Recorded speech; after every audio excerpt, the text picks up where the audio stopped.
friends, it's Danielle with Take Care Mama, and I'm doing one of my favorite videos of the year, and I'm going to be talking about my 2021 word of the year. I have done these videos for a few years, so I went ahead and made a playlist containing all the videos. So if you want to go watch some past videos for ideas, I will link that playlist below. I think like a lot of people, I used to make a whole list of resolutions before the new year. And I found for me, it's more effective to kind of pick an overarching theme or single word to focus on throughout the year. I'm gonna put a timestamp here so you can click over to where I talk about my 2021 word of the year. But first, I wanted to do a quick recap of 2020 and how that went. So in 2020, my word of the year was confidence. I've been doing a lot of self-work the last few years, and it has become apparent to me, which was kind of a surprise to myself, that I am one who really lacks confidence. So I chose 2020 as my year to tackle this, and it was a journey. I actually did a mid-year recap video, so I will link that above and below. I give a lot of resources in that video of things I was reading and watching to help my confidence grow. And it went really well. I grew a lot in this area in 2020. I wrote a novel at the end of this year, a whole rough draft of a novel, and it was kind of random, I think, to a lot of people. I haven't really talked a lot about a desire to write a novel, and the old me would have kept it top secret. I wouldn't have told a soul and that's also what I did with my YouTube channel, coincidentally, or not coincidentally. I didn't tell people about this channel like in my real life for I think a couple years because I was just so scared of what people would think. And with the novel, the old Danielle would say, people are gonna think it's weird, they're gonna think I'm weird, they're gonna think who is she to write a novel? And I wrote the last word of that rough draft and immediately got out my camera and proudly announced to the world that I had written a draft of a novel. I was so excited to share in my excitement, and I think the real magic or real growth is that I didn't really consider what other people would think. And to me, that oozes confidence, and I'm really happy about that. Now, I have a long ways to go, and I still need to and want to work on my confidence, but I think I did a great job on building it up in the year of 2020. Okay, 2021, I had two words or concepts that I had trouble deciding, and I'm going to talk about the runner-up really quick because I think it's really a good one, and maybe you want to steal it. I might even use it next year. And so that is bliss, or follow your bliss. I studied a little bit of Joseph Campbell this year. I'd never really heard of him before. And that is one of his like overarching philosophical themes, that we should follow things that bring us bliss. And I think that would be such a fun exercise to really focus on that for one whole year, to do things that bring you joy. So feel free to steal it. And if you do, I'd love to get an update throughout the year. With that said, my 2021 word of the year is receive. I am ready to receive.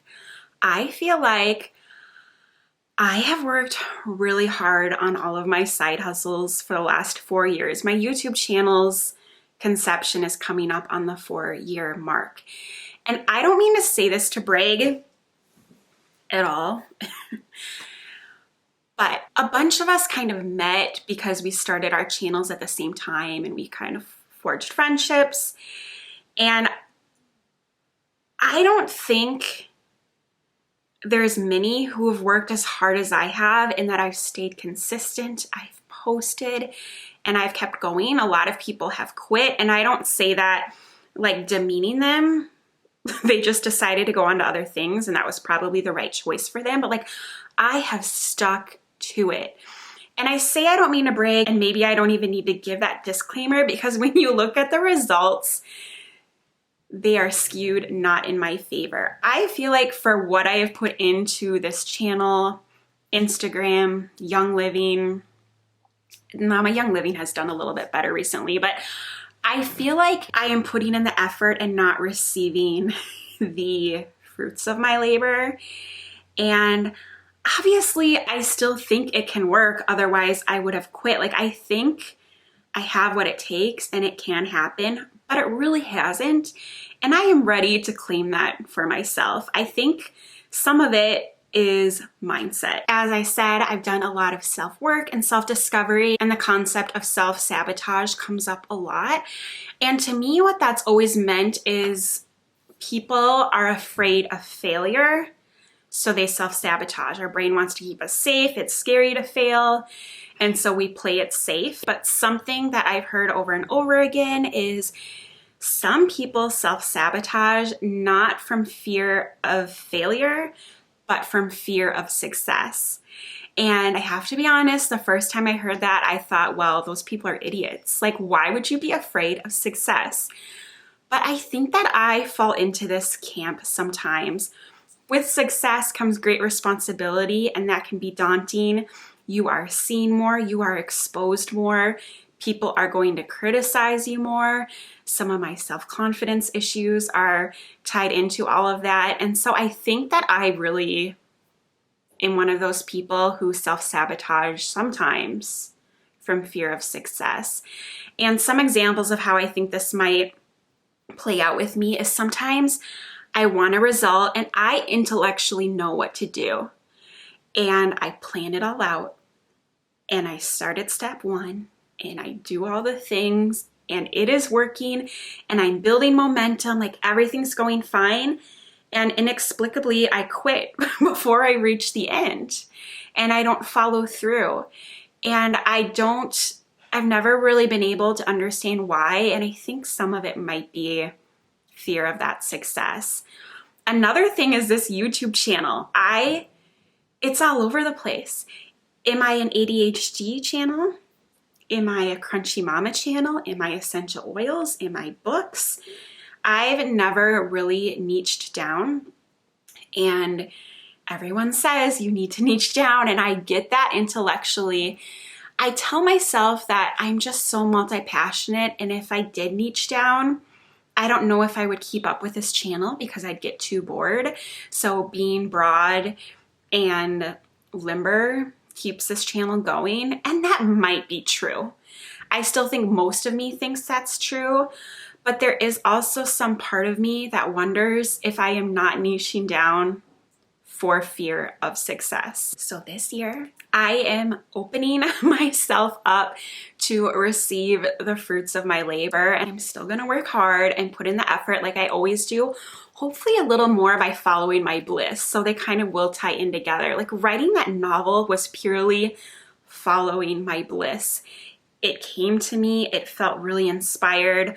I followed through and wrote that rough draft, and I have such a good feeling about it. I loved every second of writing that novel, and I don't know if I'm going to publish it. I don't know if any success is going to come from this manuscript, but I really feel something inside of me telling me, like, there might be a future for me in writing novels. And so that's exciting, and I'm gonna follow that while opening up and proclaiming that I am ready to receive. I made a manifestation essential oil blend that I showed in another video, and I've already started using it a little bit even though it's not 2021 yet. But as I put it on before my meditation, I remind myself, I am open for success. And kind of like when you're pregnant, all of a sudden you see so many other people who are pregnant, or when you get a new car or want a new car, you start seeing it everywhere.